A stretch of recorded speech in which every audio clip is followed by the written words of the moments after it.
everyone. Welcome to our latest episode of That's Fair Podcasting. I'm your host, Matt. It's your boy, Mark. I'm Myles. That was good, yeah. That is Bruce Lee, which we're going to do. This is going to be our topic. The life and death of Bruce Lee, or Li Junfan, as his Chinese given name was.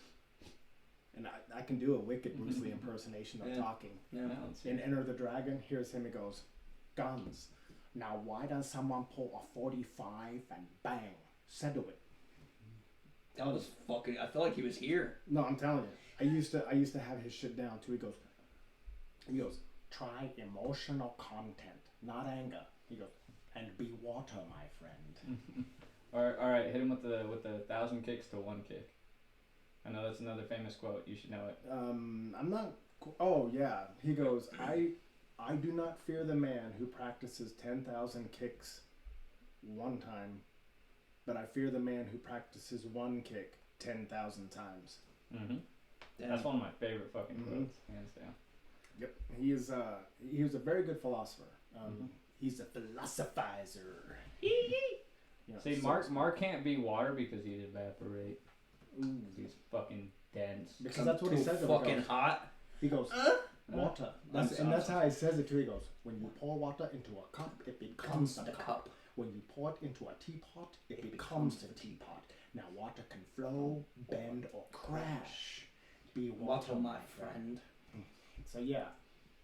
That's on a start of one of the hardest EDM tracks I've ever known. Well, I legit probably, of the vast knowledge of my Star Wars fucking shit, of Assassin's Creed, of certain history, I would be more of a Bruce Lee historian. The Lee lives there, bro. The Lee lives rent free. Oh yeah, I got a side note for you, Matt. Yeah. I know you're not super into metal or anything, but I just found out today that there was a Star Wars themed metal band and they fucking jam out in full fucking costume. There's nothing wrong with that. Dude, no. Darth Vader on a guitar, hands down, shredding it. I could just see our band. We would be KY and the Jellies. I don't know why. We'd be K and Y because we're the only ones that can be the face of the company, and Mark would have to be the jelly. I'd be the jelly, 100%. What's the difference between jam and jelly? I'm just kidding. Jam, I'm taking your ass. But no, you can't jelly. But I will say this: Bruce Lee was doing a screen test of the Green Hornet.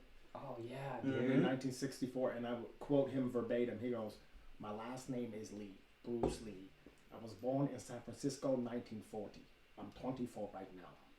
Anyway, yes, Bruce Lee was actually born in San Francisco. His father, Li Hoi Chuan, and the whole family, they had this traveling show that they did. Mm-hmm. And they were in America. They were in California at the time. And November 27th of 1940, Bruce Lee was born. This is all just off the dome.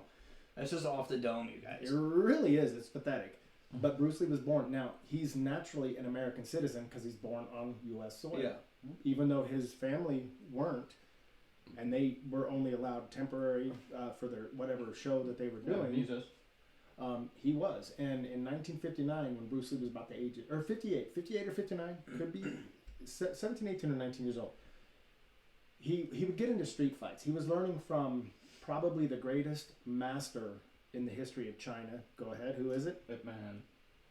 Who Donnie Yen portrays so well in those movies. He does so I'm telling you. The way he keeps his calm too throughout every episode. And so good. I don't know how much the movies actually depict a lot of the shit that he really faced. I mean, a lot of it is fictional, but they're great movies. But he really did, like in the Ip Man 4, Ip Man would pass away in 1969-ish from, I think, brain cancer. It was a cancer of some sort. I want to say my grandpa has a picture with him somewhere. But he was I think he was the most renowned Chinese martial arts Wing Chun master. Mm-hmm. And he overcame a lot. Have you ever watched it, man? What? There's 4 of them. They're so good. I'd recommend starting with the first and the second. And It or It? Ip. IP. Oh, It. Ip Man. And the reason why I'd say I recommend watching the first and second one is because the other ones get a little bit outlandish. They do. Like Mike Tyson is in the third one. Mike Tyson is in the third one. Right. So, okay. I feel like any sequel, no matter what, I'm putting this on the books. Bingham's doing it. Any fucking sequel you make of any movie is just always worse. Incorrect. What do you got? Hear me out. And then we'll get back to Bruce Lee. Hear me out. Hear me out. Okay. If you say Fast and Furious, I'm gonna punch you in the head. First of all, first, second, and third were fucking phenomenal, so suck a dick. And second of all, the Predators that followed after the original Predators were better. Hard to disagree. Yeah, that one's fair. And some people will be like, well, there's Empire Strikes Back. That's not a sequel; it's a planned trilogy, so that doesn't count. But when he was 17 or 18, write that down. Bruce Lee was getting into street fights constantly in Hong Kong. I mean, he was learning from Master Ip, and he was taking Wing Chun to a new level. I mean, Bruce Lee was like a sponge when it came to martial arts. And the movie Dragon, the Bruce Lee story, depicts him as fighting some American military son of some admiral or something. But I think he fucked up some dude. He beat the fuck out of some dude that was connected to the triads. What's up? Oh, well, if Mark's not going to use his spitter, I'll fucking And use you know his spitter. what happens when you fuck with the triads. Mm-hmm. Yeah. Bruce Lee fucked up, I think, someone's son from the triad and fucking beat the hell out of him. And so Li Hoi Chuan, Bruce Lee's dad, is like, you are going to America. You got to get the fuck out of here. Because Bruce Lee was probably going to die on the streets of Hong Kong. Gotcha. He was fighting. He was doing rooftop fighting. And people sit there and go, Bruce Lee's just an actor. Fuck you. Fuck no, he wasn't. That dude was hands down one of the most deadliest men to walk the planet. What's like Jackie Chan, right? Jackie Great actor. Also does his own stuff, but actor, right? Yeah. Well, he's a good martial artist. Yeah, but like Bruce Lee was like artist Lee, first, bro. He dedicated. Bruce Lee was a martial artist first, and then a human being second. I mean, literally. That's fair. I mean, yeah, his body was in a shape that we could only dream of. Oh yeah, and that's the thing though. He never got big, but he was always perfectly aesthetic. Mm-hmm. And you, speed wise, good luck telling me there's anyone that was faster. I think you see something in Matt's pants growing a little bit. Is that there is somebody that holds it is the my record. chub. There's somebody that does hold the world record for the world's fastest punch. Mm-hmm. And I can't remember what it was, but it was like a fraction of a fucking second that they threw this fucking punch, and they had to test it. What they did was they put powder on his hand, Mm-hmm. and he threw this fucking punch, and they got real close, and there was just fucking powder on the dude's face. That's how close. That's how he was able to stop it just enough to put the powder on his face. That's insane. Well, I'll say this. According to some people close to Bruce Lee, Bob Wall was one of them. Robert Wall, who is also a student with Chuck Norris, he was in the film industries in the 70s and 80s with Bruce Lee. He appeared in like 3 Bruce Lee movies. Mm-hmm. Said that, now this, I'm jumping ahead, but like he would do this thing where Bruce Lee would say, put a quarter in your hand and open your hand. And he goes, I bet you I can take that coin before you can close your hand. And Bruce Lee's hands are by his side. Mm-hmm. The guy goes, okay, what do I get? And Bruce Lee's like betting him some ridiculous amount of money. The guy goes, you're going to pay me that. And Bruce Lee's like, yes. He goes, you're lost, dude. So he holds his hand up. Bruce Lee's hands are down by his side. Now, according to Robert Wall and some other people, actress Nora Mayo, who was in Return of the Dragon with him, they all stated that all of a sudden his hand, just like that, hit the other guy's hand, and he felt the coin in his hand. And like, he's laughing at Bruce Lee like you failed. And what Bruce Lee did was he swapped a quarter with a dime. What the fuck? He not only took it, but replaced it.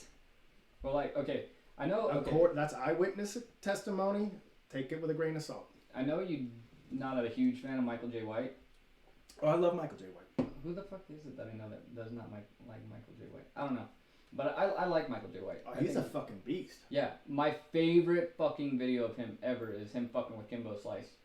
I don't know if you've ever seen it, but he tells Kimbo, he goes, hey, put up your hand. And he goes, don't let me hit it. I'm gonna watch this shit and right so now. Kimbo Slice, he goes, okay. And so Michael J. White throws a really fast punch. Kimbo blocks it. And he goes, okay, do it again.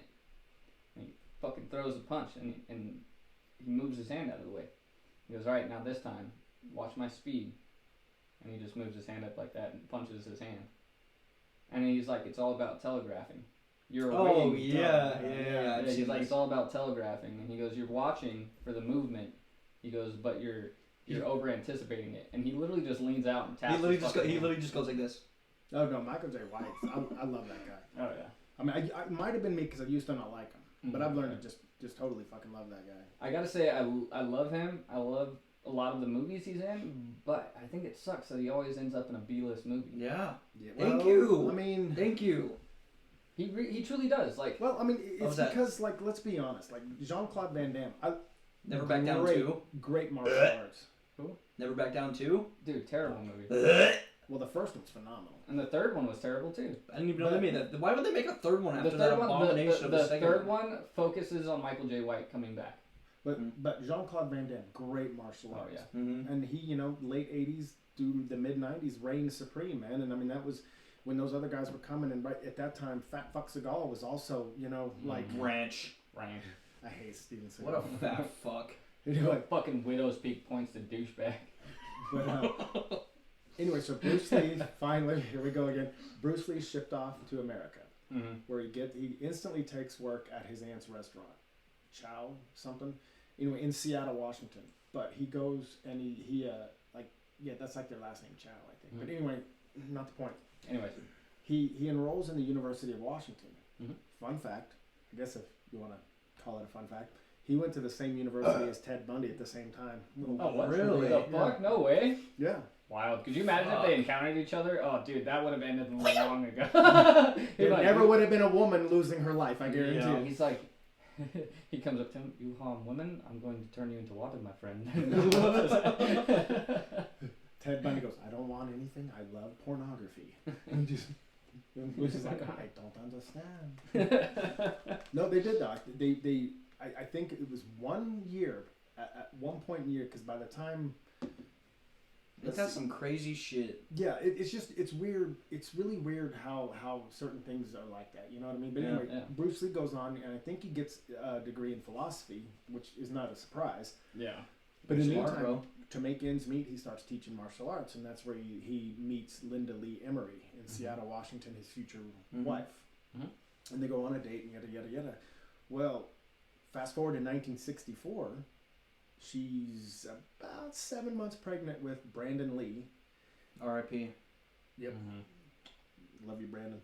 But then Chinese starts issuing an order to Bruce Lee that you are not to teach the Guai-Lo. Guai-Lo is white devil.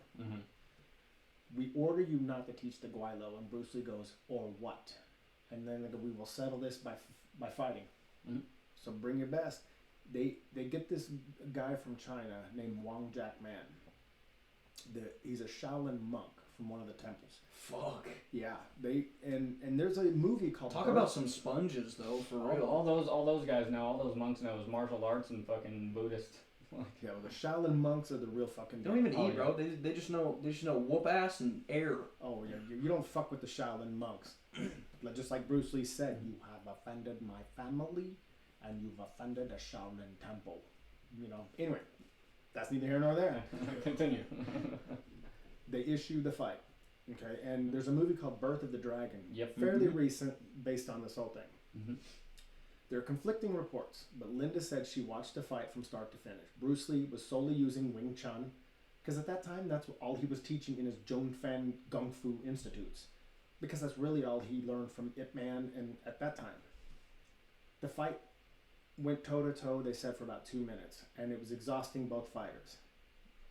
According to Linda and someone else, Bruce Lee, the real story is that Wang Jack Man, from their point of view, knew he was defeated and started to run from Bruce Lee. And Bruce Lee finally caught him, pinned him down, and said in Cantonese, do you give up? Do you give up? And then I give up. Fight was over. Bruce Lee looked at him and goes, then I teach who I want. Now, here's the deal.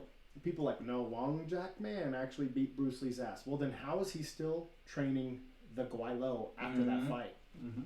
He ended up still teaching whoever he wanted. It's not like he loses and they're like, oh yeah, no, you gotta do what you want still. Like No, they were set. Yeah, it was a Chinese community in Chinatown, man. They were setting there's no back down in culture like that. No, for sure. They're a very old race. They would not back down. I feel like Matt can agree with me on this, right? We obviously know that if Chris Farley was still around, he'd be the Kevin James, right? Oh, absolutely. Okay. Especially in Grown Ups. I feel like if Bruce Lee was still around, he would be the Jet Li.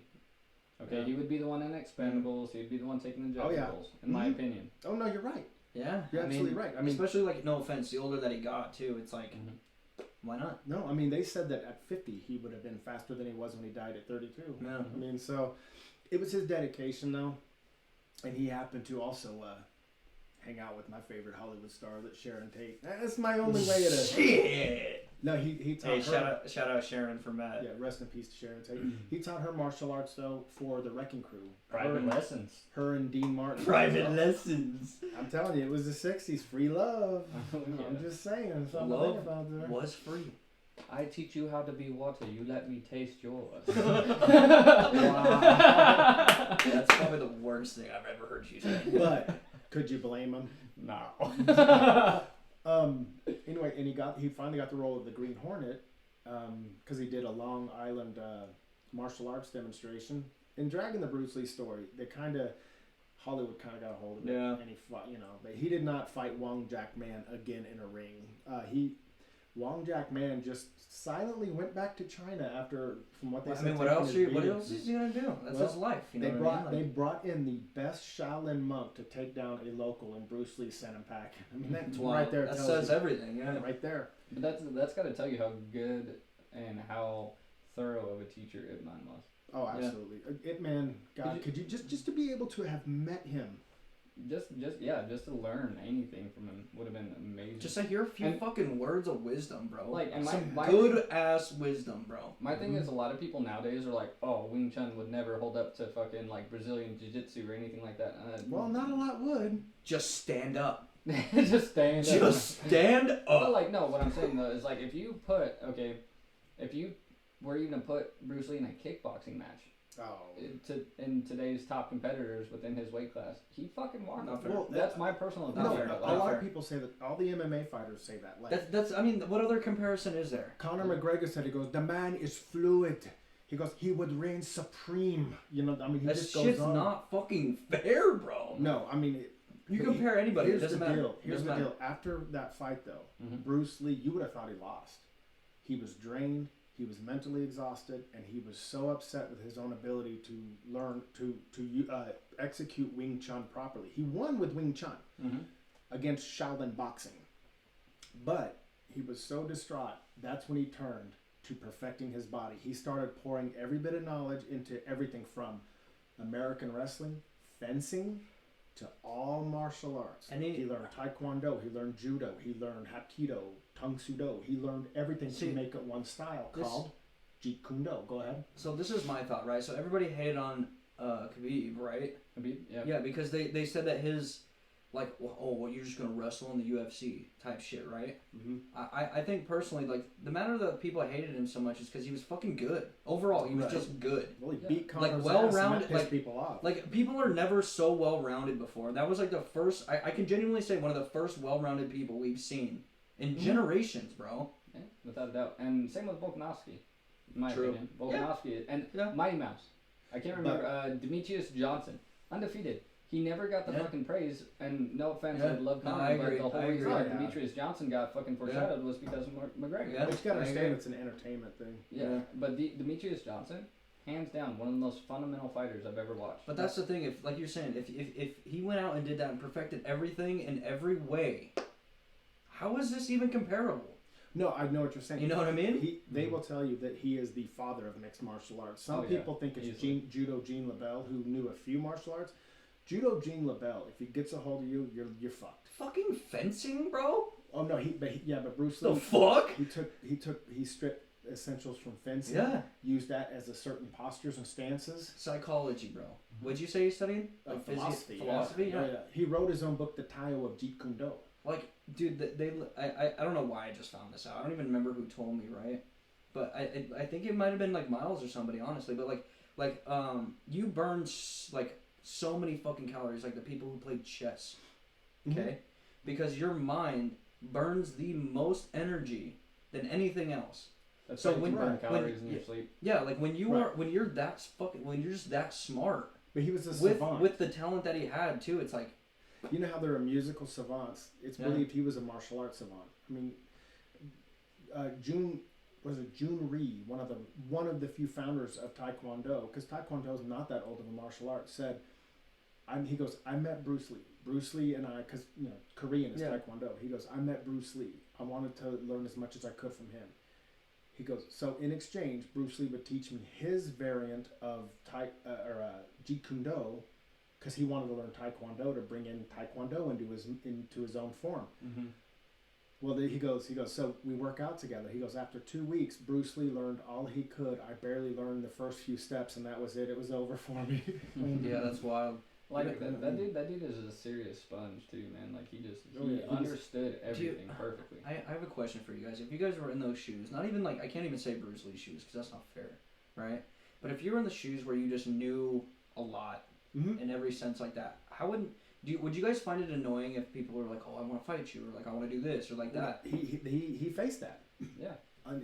His last full film, his only American feature film, Enter the Dragon, which I'll end up getting to that. That's a good point. I'll kind of fast forward, or did you have something? No. Okay. I'll kind of fast forward. The Green Hornet only lasted a season. He played Kato, but over in China, in China they called it the Kato Show. So anyway, his father dies. Nice. He goes over and to see his father's funeral. Then all of a sudden, Raymond Chow Productions, this guy from Raymond Chow, stops him and goes, "Bruce, you're here. I caught you." He goes, "I've been chasing you all over Hong Kong." And Bruce goes, "Then buy a car." Damn. But anyway, they catch him, and then ultimately they sign him to a 2-picture deal, it was 3-picture deal at the time, and his first one was called Fists of Fury, which came out in like 1971, and he goes through that, and it broke box office records instantly, just like that in China. I mean, he was at the premiere in Hong Kong because America kept spitting him out. They didn't want anything to do with him. They couldn't get over the whole racial hump of Chinese leading man in the 60s. So he makes this movie, The Fist of Fury, and then all of a sudden they said that the stadium is the theater is just quiet. It was packed. It was just deadly quiet. And Bruce Lee's looking at his wife Linda at this time, because they have 2 kids now, Brandon and Shannon. And he's looking at it and he goes, "Let's get out of here before they lynch us." Because he thought they hated it. And all of a sudden they all turned around to Bruce Lee and in an uproar started applauding and carried him out of the theater on their shoulders because they had a new hero. That's insane. Yep. And then, I'll tell you what, like, there's very few movies that I've ever been to where people are like, yeah, right? Like, except for the beginning of a fucking Star Wars movie or the beginning of a fucking Marvel movie, right? That's when most people are like, yeah, right? No. But, like, I gotta say, that right there reminds me of when I went to go see The Karate Kid with Jaden Smith when it first came out. Oh, yeah. Right? I was in that theater in California. Dude, that entire fucking theater erupted. It was like a concert. It erupted in applause and, like, cheering when he won that final fight. Everyone was like, yeah! Fucking screaming, bro. I was like, that's insane. Well, there was a famous sign that was occupied by Japanese territory in China. Because, the Chinese have been kicked around by Japan for so long. Well, in this park, there was a sign that said, "No dogs or Chinese allowed." Fuck. Right, in the occupied Japanese territory. And there's in the scene of the They Chinese... just compared Chinese people to animals. Yep. The Japanese did so in The Chinese Connection, his second film. There's a part of him, you can look this up. He jumps up, kicks that sign, and while that sign's in the air, he kicks it again and shatters it. And I mean, they said the Chinese audience erupted, and that broke his last movie's box office records. And they're like, Bruce Lee has arrived, and Hollywood's like, what the fuck is going on over here in China? They saw that cash grab, dude. They did. They're like, oh shit. And Bruce Lee instantly goes right into the next movie called Way of the Dragon, which in America is called Return of the Dragon, and he recruits Chuck Norris to have a final fight scene of the 2 big fucking gladiators, Bruce Lee against Chuck Norris, and probably the greatest martial arts film fight. So one thing that, like, I need to touch on, seems how, like, I like hit my history and shit, is a lot of people don't realize is, like, when they say that the Japanese was bullying the Chinese, it's because if you look at the Japanese Empire during that time period, it was fucking a lot bigger than what it is now. Considering it was an island, Japan is like so small compared to China, but look, you gotta look up a map. Well, but he'll also see a lot of that in Ip Man. If he watches the series of Ip Man. Okay. So just so you know, it is all sub. Oh, that's okay. Well, but it's worth it. It's so because it's done beautifully. It is done, and dude, I can promise you this. I did not pay attention to a single fucking subtitle in that movie, and I felt like I knew what was going on. You do.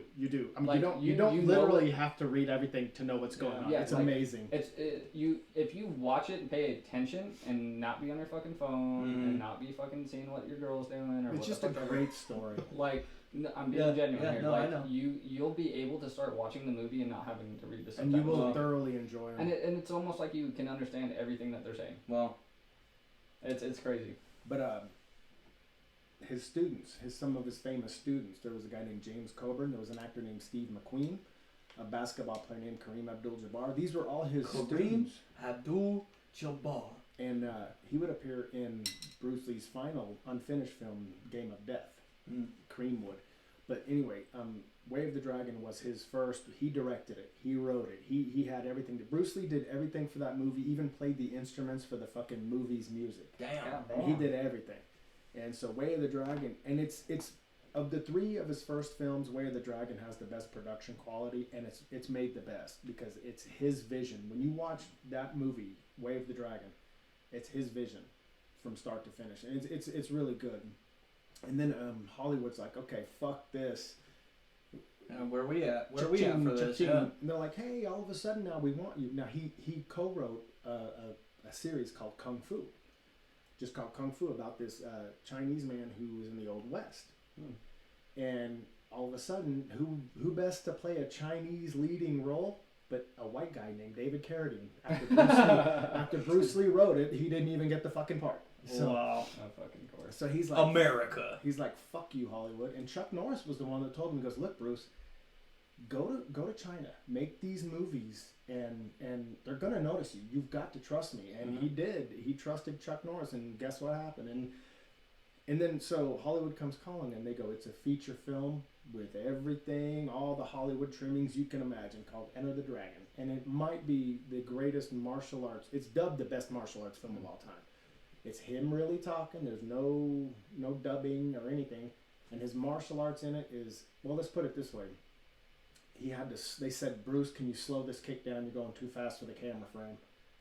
I mean, fuck. So, dude, have you ever watched his 1-inch punch? It's fucking amazing. Insane. Or like him with chopsticks. Holy fuck! Ping pong, bro. To get what you were talking about. That wasn't chopsticks, by the way. There was ping pong. Right.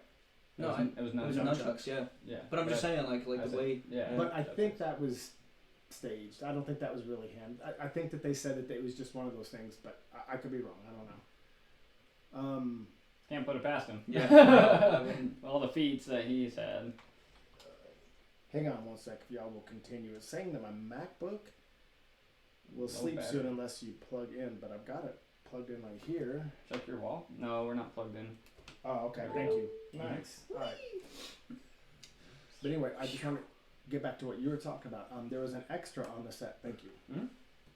Decided he was going to fight Bruce Lee.